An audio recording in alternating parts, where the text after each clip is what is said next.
أعوذ بالله من الشيطان الرجيم. بسم الله الرحمن الرحيم. السلام علیکم ورحمۃ اللہ وبرکاتہ۔ سورۃ العنکبوت آیت نمبر 19 سے 25، 19 سے 25۔ ان الحمد للہ والصلاۃ والسلام علی رسول اللہ اما بعد۔ اعوذ باللہ السمیع العلیم من الشیطان الرجیم من ہمزہ ونفخہ ونفثہ۔ اولم يروا كيف يبدئ الله الخلق ثم يعيده إن ذلك على الله يسير۔ قل سيروا في الأرض فانظروا كيف بدأ الخلق ثم الله ينشئ النشأة الآخرة إن الله على كل شيء قدير۔ يعذب من يشاء ويرحم من يشاء وإليه تقلبون۔ وما أنتم بمعجزين في الأرض ولا في السماء وما لكم من دون الله من ولي ولا نصير۔ والذين كفروا بآيات الله ولقائه أولئك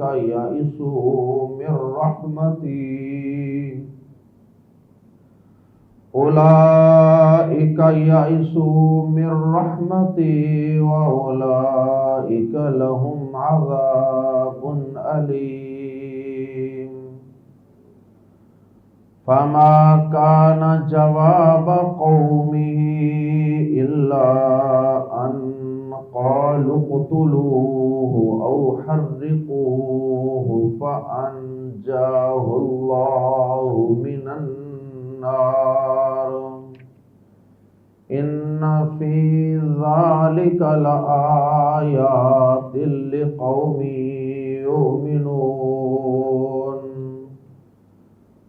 وقال إنما اتخذتم من دون الله أوثانا مودة بينكم في الحياة الدنيا ثم يوم القيامة يكفر بعضكم ببعض ويلعن بعضكم بعضا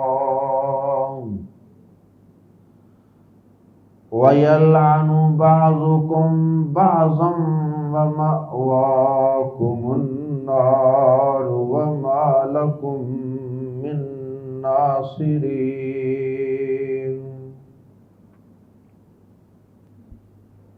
قصہ چل رہا تھا حضرت ابراہیم علیہ السلام کا۔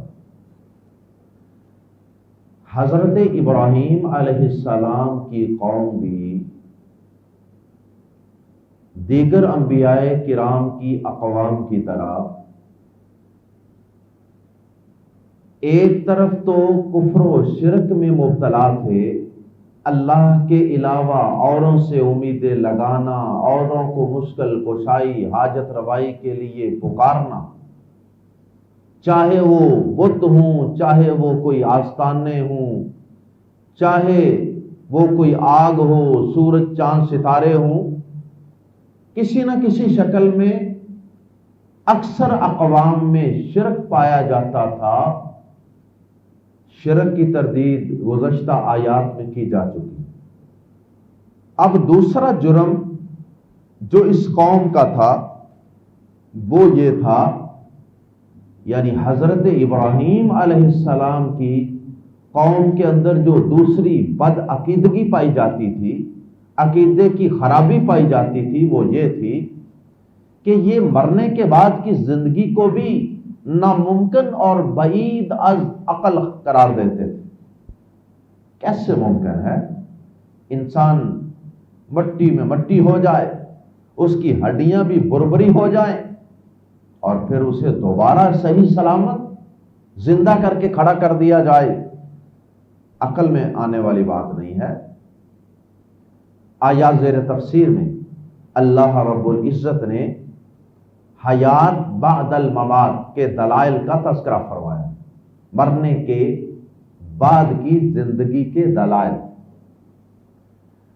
اور یہ حضرت ابراہیم علیہ السلام کی زبان سے اللہ رب العزت نے یہ دلائل بیان فرمائے،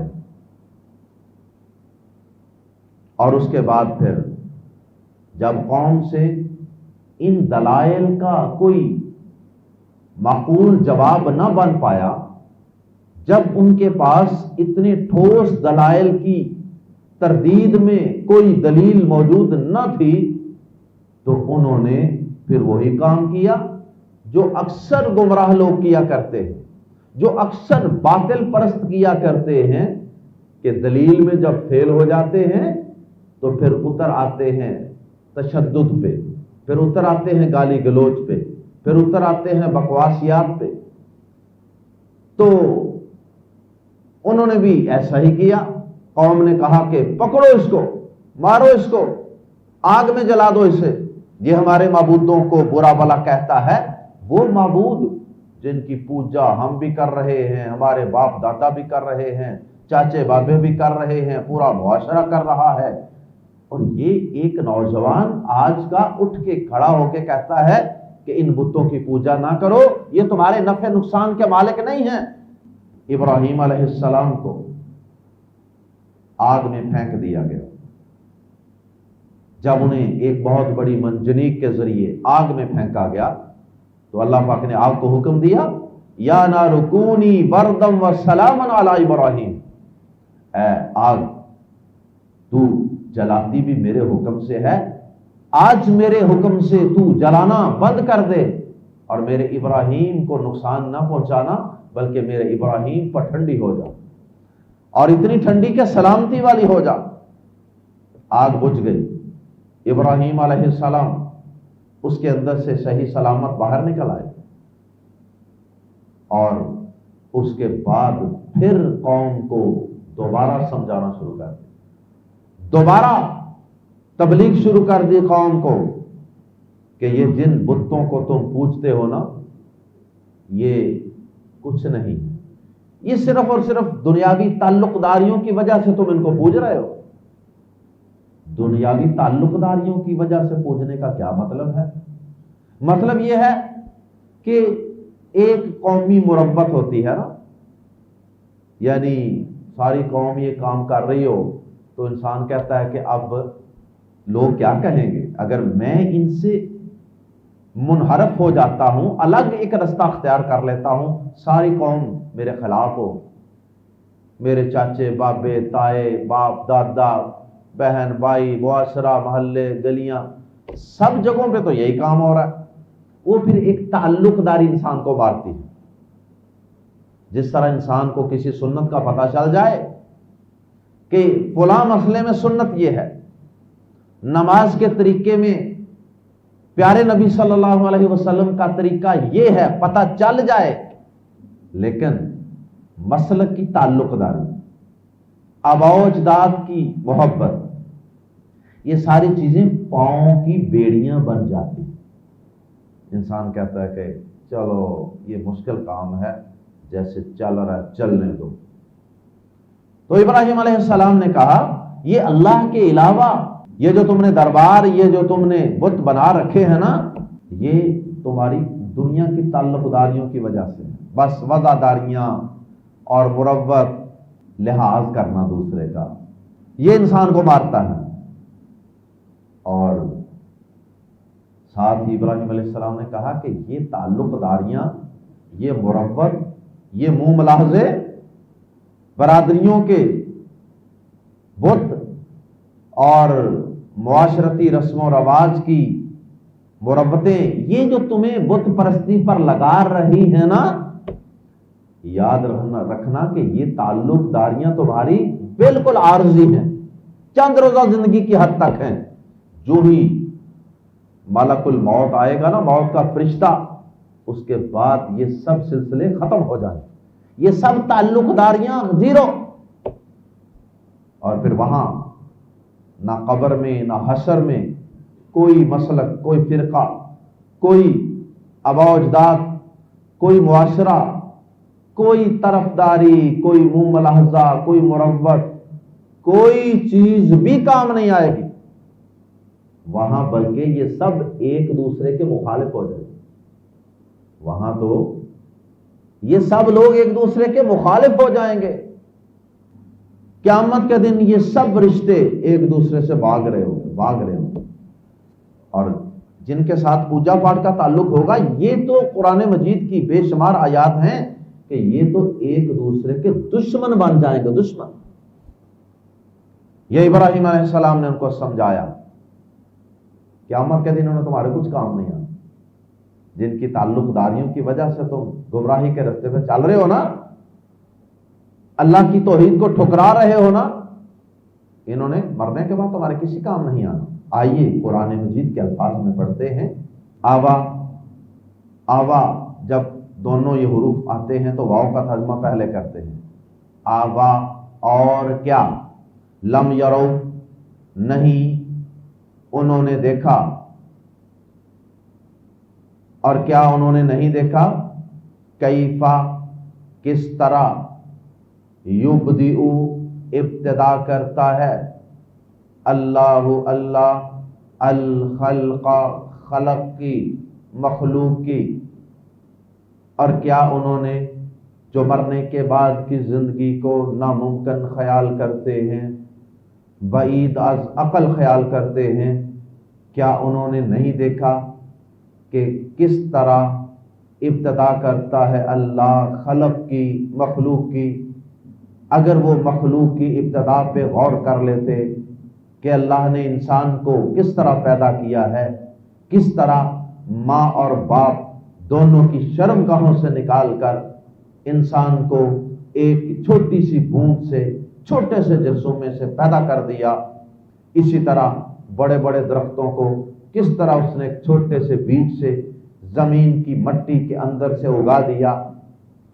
اگر یہ ان ساری چیزوں پہ غور کر لیتے، کس طرح اس نے اتنا بڑا سورج جو زمین سے لاکھوں گنا بڑا ہے اور جو پوری کائنات کی تمام مخلوقات کی روشنی اور حرارت کی ضروریات کو پورا کر رہا ہے، اگر یہ اسی طرح پوری کائنات کی تخلیق پہ غور کر لیتے، کس طرح اس نے پھل، طرح طرح کے میوے اور پھل لذیذ تمہارے لیے اگائے ہیں، کس طرح اس نے رنگا رنگ کے خوبصورت ڈیزائننگ والے، پیاری پیاری پتیوں والے، پیارے پیارے رنگوں والے اور پیاری پیاری مختلف خوشبوؤں والے پھول اس نے پیدا کر دیے۔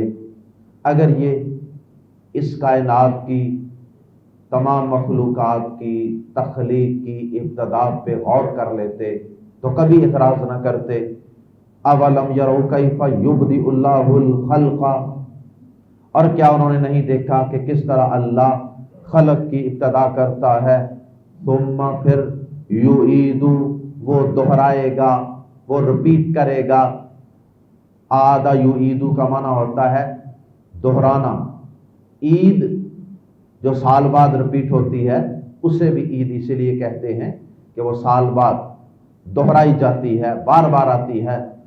ثم یعید پھر وہ دہرائے گا، اسے، کسے؟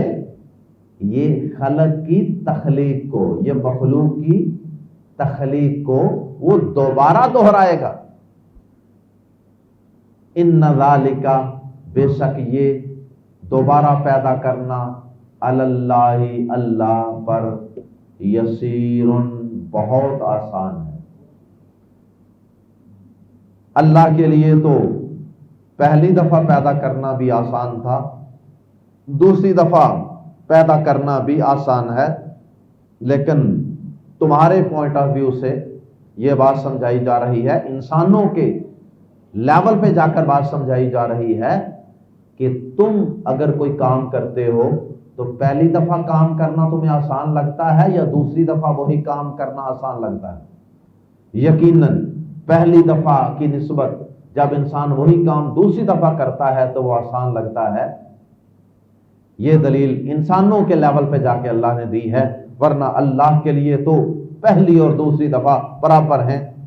یہی بات سورہ روم کی آیت نمبر 27 میں بھی اللہ پاک نے بیان فرمائی، وَهُوَ الَّذِي يَبْدَأُ الْخَلْقَ ثُمَّ يُعِيدُهُ، وہی ہے جو مخلوقات کو پہلی دفعہ پیدا کرتا ہے اور وہی ان کو دوبارہ پیدا کرے گا۔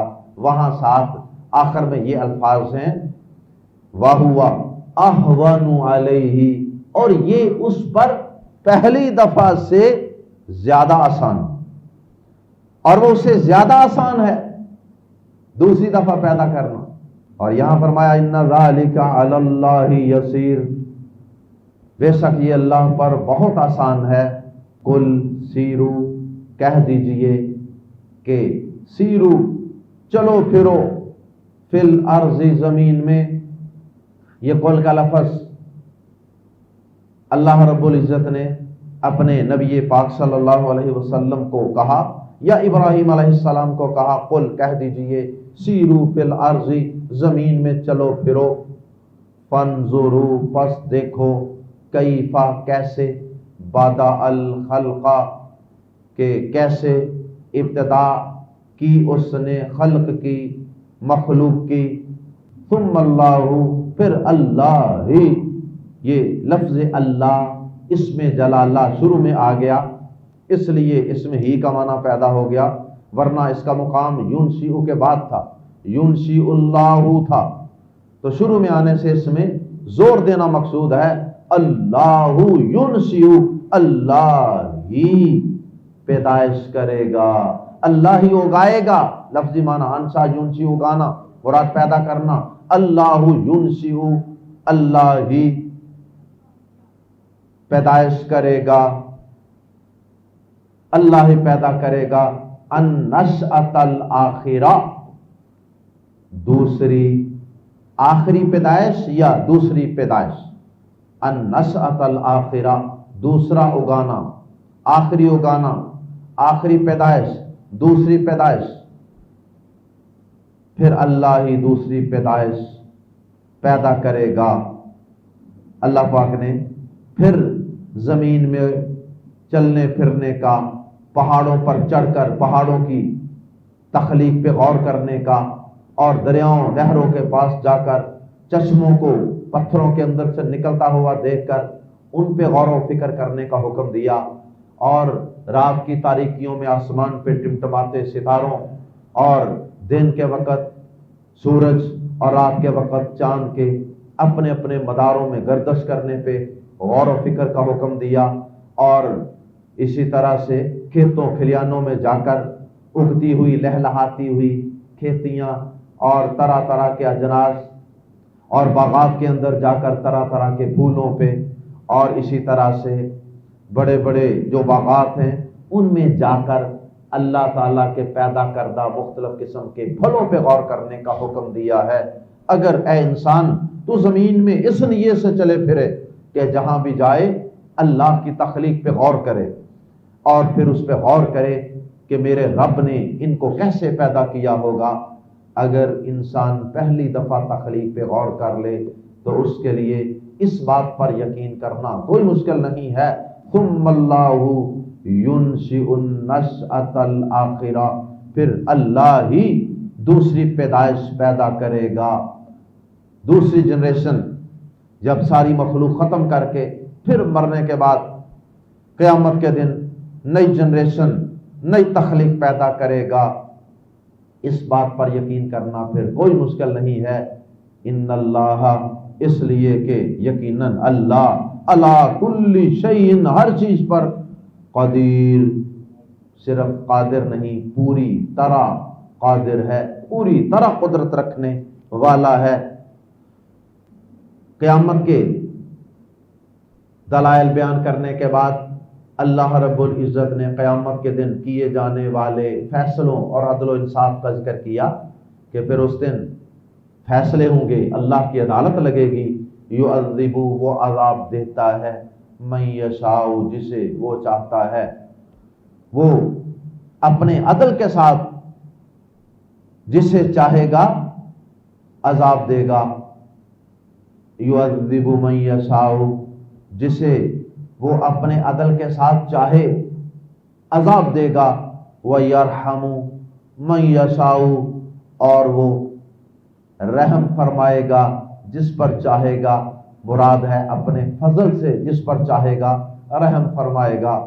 اور اگر وہ کسی کو اس کے گناہ پر سزا دے تو یہ اس کا عدل ہے، اور اگر وہ اپنے فضل سے کسی کا گناہ معاف کر دے تو یہ اس کا رحم ہے۔ کوئی اس کو پوچھنے والا تو نہیں ہے کہ تو نے فلاں کو سزا کیوں نہیں دی ہے۔ ہاں، یہ اس کا عدل ہے کہ وہ ایسا نہیں کرے گا کہ کسی نے کوئی گناہ کیا نہ ہو تو وہ اسے اس کی سزا دے دے۔ یہ تو سراسر ظلم اور زیادتی ہے، جو کہ اللہ کے متعلق کسی طرح سوچنا بھی درست نہیں ہے۔ وَإِلَيْهِ، اور اسی کی طرف تقلبون، تم لوٹائے جاؤ گے۔ وَإِلَيْهِ تقلبون، اور اسی کی طرف تم لوٹائے جاؤ گے۔ جس طرح قلب یقلب، انقلاب، تبدیلی، یہ اسی سے ایک لفظ ہے جس کا یہاں معنی ہے اسی کی طرف پلٹائے جاؤ گے۔ انقلاب یہی ہوتا ہے نا، زمانے کا، حالات کا الٹ پلٹ ہونا، تو اسی سے کہ تم اسی کی طرف پلٹائے جاؤ گے، یعنی لوٹائے جاؤ گے سادہ الفاظ میں۔ اور اس سے ملتے جلتے الفاظ قرآن مجید میں بار بار آتے ہیں، وَإِلَيْهِ النُّشُورُ وَإِلَيْهِ الْمَصِيرُ وَمَا أَنْتُمْ، اور نہیں ہو تم، بازر بھی، یہ ما میں زور کے لیے، جس کا ترجمہ، جس کی وجہ سے ما میں زور پیدا ہو جائے گا، ہرگز نہیں۔ وَمَا أَنْتُمْ، اور ہرگز، وَمَا أَنْتُمْ بھی، اور تم ہرگز نہیں، معجزین، عاجز کرنے والے، اور عاجز بے بس، جو کچھ نہ کر سکتا ہو۔ دنیا میں تو بعض اوقات ایسا کرنا ممکن ہوتا ہے، کئی دفعہ حکومتیں بڑے بڑے ہجوم اور ان کے احتجاج کے سامنے بے بس ہو جاتی ہیں، اپنے فیصلوں کو واپس لے لیا کرتی ہیں، لیکن اللہ کی عدالت میں ایسا کچھ نہیں ہوگا کہ سارے مشرک مل کر، سارے بے نماز مل کر کوئی جلوس نکالیں، کوئی احتجاج کریں، کوئی نعرہ بازی کریں اور اللہ کو وہ بے بس کر دیں، عاجز کر دیں۔ ایسا ہرگز نہیں ہے۔ وما انتم بمعجزین، اور تم ہرگز عاجز کرنے والے نہیں ہو زمین میں، فی الارض، زمین میں، ولا فی السماء، اور نہ آسمان میں۔ نہ زمین کی کوئی مخلوق اللہ کو عاجز کر سکتی ہے، نہ آسمان کی کوئی مخلوق اللہ کو بے بس کر سکتی ہے۔ وہ جس کو عذاب دینا چاہے گا دے کے رہے گا۔ وما لکم، اور نہیں تمہارے لیے، من دون اللہ، اللہ کے سوا، من ولی، کوئی دوست، کوئی ولی، ولا نصیر، اور نہ کوئی مددگار، اور نہ اللہ کے سوا تمہارا کوئی دوست ہے اور نہ کوئی مددگار۔ یعنی کہ بعض وقت یہ بھی ہوتا ہے نا کہ انسان خود تو اللہ کو بے بس نہیں کر سکتا، تو وہ یہ سمجھ رہا ہو کہ شاید میں اپنے لاؤ لشکر کو اکٹھا کر لوں گا، اپنے وہ معبود جن کی میں دنیا میں پوجا پاٹ کرتا رہا تھا، جن کو نظریں نیازیں دیتا رہا، ساری زندگی خوش کرتا رہا تھا، ان کے آگے گردن جھکا کے رکھتا تھا، شاید آج وہ ولی، وہ نصیر میری مدد کو آ جائیں۔ فرمایا ایسا بھی ہرگز نہیں ہوگا، وہ بھی مل کر اللہ کو بے بس نہیں کر سکیں گے۔ وما لکم من دون اللہ، من ولی ولا نصیر، اور نہ اللہ کے سوا تمہارا کوئی دوست ہے اور نہ کوئی مددگار۔ اس آیت کریمہ آیت نمبر 23 میں اللہ پاک نے اپنی رحمت کے متعلق ایک قاعدہ قانون بیان کیا ہے کہ دنیا میں تو اس کی رحمت سب کے لیے ایک جیسی ہے، کافر کو بھی وہ روٹی پانی آکسیجن سورج کی روشنی حرارت سب کچھ دے رہا ہے، اور مومن کو بھی دے رہا ہے کیونکہ اس کی رحمت سب کے لیے ہے۔ لیکن قیامت کے دن بھی اگر وہ اپنی اسی رحمت کے ساتھ سب کو ٹریٹ کرے، سب کے ساتھ اسی رحمت کے ساتھ معاملہ کرے کہ کافر کو بھی جنت میں بھیج دے مومن کو بھی بھیج دے، تو پھر تو اللہ پاک کے عدل پر لوگ سوال اٹھائیں گے نا کہ ہم تو ساری زندگی توحید پہ جیتے رہے، ساری زندگی قرآن پڑھتے رہے، ساری زندگی نماز پڑھتے رہے، ساری زندگی حرام سے بچتے رہے، تو پھر بھی دونوں کا انجام ایک جیسا ہو گیا۔ اس لیے فرمایا کہ قیامت کے دن جو میری رحمت ہے وہ صرف محدود ہو جائے گی ایمان والوں تک، فرما برداروں تک، متقین تک۔ کافروں کے لیے میری رحمت قیامت کے دن نہیں ہوگی۔ والذین کفروا، اور جن لوگوں نے کفر کیا، انکار کیا، بی کا آیات اللہ، اللہ کی آیات کا، ولقائہ، اور اس کی ملاقات کا، اولئک، یہی لوگ ہیں، یائسو، جو نا امید ہو چکے ہیں۔ جن لوگوں نے اللہ کی ملاقات کا انکار کیا، یعنی یہ کہا کہ مرنے کے بعد زندگی ہے ہی کوئی نہیں، کیسے ممکن ہے کہ انسان زندہ ہو جائے اور اللہ کے سامنے پیش ہو جائے، یہ انہوں نے گویا کہ کفر کیا، اللہ سے ملاقات کا انکار کیا۔ اولئک یائسو، یہ لوگ یائسو نا امید ہو چکے ہیں، من رحمتی، میری رحمت سے، قیامت کے دن کہ میری رحمت سے یہ نا امید ہے، یعنی مطلب کہ انہیں قیامت کے دن میری رحمت نصیب نہیں ہوگی۔ وَأُولَئِکَ، اور یہی لوگ ہیں، لہم، جن کے لیے عذاب علیم، دردناک عذاب ہے، پینفل پنشمنٹ ہے۔ اللہم لا تجعلنا منہم۔ یہ سارا واز تھا، جس کے بعد قوم کا رد عمل کیا تھا؟ اشتعال، مشتعل ہو گئے، پکڑو مارو قتل کر دو جلا دو، یہ بڑی توحید بیان کرتا ہے، یہ ہمارے معبودوں کو غلط کہتا ہے۔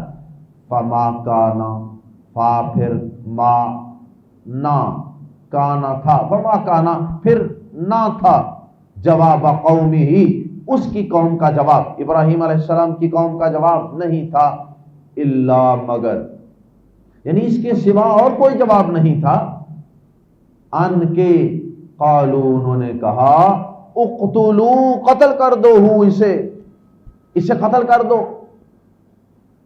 او یا حرکو، جلا دو، ہو اسے، العیاذ باللہ، اسے قتل کر دو یا اسے جلا دو۔ اس کے مطابق پھر انہوں نے پھینک دیا، جس کا ذکر قرآن مجید کے دیگر مقامات پہ ہے۔ فا، تو، انجا، بچا لیا، نجات دے دی، ہو اسے، ابراہیم علیہ السلام کو، اللہ نے، من النار، آگ سے، تو اللہ نے اسے آگ سے بچا لیا، یعنی آگ میں گرے تو تھے لیکن پوری آگ آہستہ آہستہ بجھ گئی، لیکن ابراہیم علیہ السلام کے لیے وہ آگ گلزار بنی رہی۔ اس طرح اللہ نے اس آگ میں جلنے سے بچا لیا۔ انا فی ذالک، بے شک اس میں، لم ظفر لا، یقیناً، آیات، بہت سی نشانیاں ہیں، کئی نشانیاں ہیں، لقوم یؤمنون، لقوم، ان لوگوں کے لیے، یؤمنون، جو ایمان رکھتے ہیں، اس میں ان لوگوں کے لیے یقیناً بہت سی نشانیاں ہیں جو ایمان رکھتے ہیں۔ اس میں سب سے پہلی نشانی تو یہی ہے کہ اللہ اپنے بندوں کی آزمائش ضرور کرتا ہے۔ ابراہیم علیہ السلام کی بھی اللہ نے آزمائش کی، اور اس سورت کا لب لباب بھی یہی ہے، آغاز بھی یہیں سے ہوا تھا کہ اللہ تعالیٰ آزمائش ضرور کرتا ہے ایمان والوں، جتنا ایمان زیادہ اتنی آزمائش زیادہ، اتنا پیپر اور اس کے سوالات مشکل۔ اللہ اکبر۔ پہلی نشانی تو یہ ہے کہ اللہ آزمائش ضرور کرتا ہے۔ ابراہیم علیہ السلام کو بھی آگ میں گرنا پڑا، اللہ اکبر۔ تو دیکھ لیجیے ابراہیم علیہ السلام اللہ کے کتنے مقرب ہیں، نبی ہیں، آگ میں گرنا پڑا، قوم نے آگ میں گرا دیا، لیکن اللہ پاک نے اپنے خصوصی حکم سے آزمائش کے بعد ان کو آگ سے نکال لیا۔ اللہ اکبر۔ ورنہ اگر اللہ تعالیٰ کا قانون آزمائش نہ ہوتا تو اللہ پاک ابراہیم علیہ السلام کو، کافروں کو اس بات کی ہمت توفیق ہی نہ دیتا کہ وہ ابراہیم علیہ السلام کو ہاتھ بھی لگا سکے، جیسا کہ موسیٰ علیہ السلام کو اللہ پاک نے کہا تھا نا، سورۃ القصص میں ہے، فَلَا يَصِلُونَ إِلَيْكُمَا، اے موسیٰ اور اے ہارون، یہ فرعونی ان کا ہاتھ تم تک نہیں پہنچ سکے گا، یہ تمہیں ہاتھ بھی نہیں لگا سکیں گے۔ اگر اللہ پاک چاہتا، ان کی آزمائش اور طریقوں سے ہوتی، ان کی آزمائش اور طریقوں سے ہوتی، تو ان کو آگ میں پھینک دیا۔ اللہ اکبر۔ اسی طرح اس میں آزمائش یہ بھی ہے کہ اللہ پاک جب اپنے بندوں کی آزمائش کرتا ہے، جو اس آزمائش میں ثابت قدم رہتے ہیں، ڈگمگاتے نہیں ہیں، تو اللہ پاک ان کی مدد ضرور فرماتا ہے۔ اور بھی بہت سی نشانیاں ہیں، ان فی ذلک لآیات لقوم یؤمنون، بے شک اس میں ان لوگوں کے لیے بہت سی نشانیاں ہیں جو ایمان رکھتے ہیں۔ وقال، آخری آیت مبارکہ، وقال، اور اس نے کہا، ابراہیم علیہ السلام نے آگ سے نکل آنے کے بعد بھی قوم کو واعظ و نصیحت اور تبلیغ توحید کا واعظ ترک نہیں کیا، جاری رکھا۔ وقال، اور کہا، انما، بات صرف یہی ہے، کلمہ حسر، انما محض صرف بات یہی ہے، اتخذتم، تم نے بنا لیے ہیں، من دون اللہ، اللہ کے سوا، اوثانا، ایسے آستانے، ایسے بت کدے یا ایسے بت، وثن ان کی جمع، مودتن، مودتن دوستی کی وجہ سے، محبت کی وجہ سے، بینکم آپس کی، فی الحیات دنیا، دنیا کی زندگی میں۔ یہ جو بتوں کو تم پوچھتے ہو نا، یہ بس منہ ملازے کی وجہ سے کام چل رہا کہ یار وہ کیا کہے گا، میرا باپ بھی کرتا تھا، وہ سارے کر رہے ہیں، اچھی بات نہیں ہے، میں سب کے خلاف چلوں گا۔ فرمایا یہ جو تم نے اللہ کے سوا بت بنا رکھے ہیں نا، یہ جو شرک کے سلسلے بنا رکھے ہیں، یہ مودۃ بینکم فی الحیات الدنیا، یہ تمہاری صرف دنیا کی زندگی میں آپس کی تعلق داری، وفاداری، دوستی کی وجہ سے۔ ثم یوم القیامت، پھر قیامت کے دن، یکفر، انکار کرے گا، بعضکم، تمہارا بعض، تم میں سے بعض انکار کریں گے، بی کا، بعضن بعض، یکفر بعضکم ببعض، تم میں سے بعض بعض کا انکار کریں گے، یعنی ایک دوسرے کا انکار کر دیں گے۔ وہ کہیں گے جی میں نے تو نہیں کہا تھا مجھے پوچھو، اور جو پوچھنے والے ہیں وہ بھی کہیں گے کہ ہم نے تو نہیں ان کو پوچھا، ایک دفعہ یا اللہ موقع دے دے، ہم دوبارہ دنیا میں جائیں، پھر ہم ان کو اپنے قدموں کے نیچے رون دیں گے، کچھ نہیں سمجھیں گے ان کو۔ اس طرح کی باتیں ایک دوسرے کا انکار کریں گے۔ وَيَلْعَنُ، اور لعنت کرے گا، بعضکم، تم میں سے بعض، بعضاً، بعض پر، اور پھر یہ ایک دوسرے پر لعنت کریں گے وہاں قیامت کے دن کہ اس سلامتی نے مجھے آج مروایا ہے۔ اس لیے تعلق داریوں، وفاداریوں کی وجہ سے کبھی بھی، مسلک داریوں، رشتہ داریوں، منہ ملاحظوں کی وجہ سے کبھی بھی اپنے رب کو ناراض نہ کریں، کبھی بھی اپنے عقیدے کو خراب نہ کریں، کبھی بھی اپنی نمازوں کو خراب نہ کریں، عبادات کو خراب نہ کریں، سنت کے مطابق سارا کچھ ادا کریں۔ ساری دنیا ناراض ہوتی ہے تو ہو جائے، وَمَأْوَاكُمْ، اور ٹھکانہ ہے، کم، تمہارا، النار، آگ، اور تمہارا ٹھکانہ آگ ہی ہے۔ وَمَا لَكُمْ، اور نہیں ہے تمہارے لیے، من، کوئی بھی، ناصرین، مدد کرنے والے، اور تمہارے لیے مدد کرنے والوں میں سے کوئی بھی نہیں ہے، یعنی قیامت کے دن یہ کہا جائے گا کہ آج تمہارا ٹھکانہ آگ ہی ہے اور آج تمہاری مدد کرنے والا کوئی نہیں ہے۔ اللہ ہم سب کو زندہ رکھے تو اپنی توحید پر۔ انبیاء کرام کا جو مشن تھا زندگی کا، وہ اللہ کی توحید تھا، اللہ ہم سب کو اپنی توحید پر زندہ رکھے، اور اللہ ہم سب کو، ہماری نسلوں کو بھی شرک سے محفوظ فرمائے، تاکہ قیامت کے دن ہم ان مشرکین کے ساتھ کھڑے ہونے کی بجائے ان انبیاء کرام کی توحید والوں کی صف میں کھڑے ہوں۔ وما علینا الا البلاغ، سبحانک اللہم وبحمدک، اشہد ان لا الہ الا انت، استغفرک واتوب الیک۔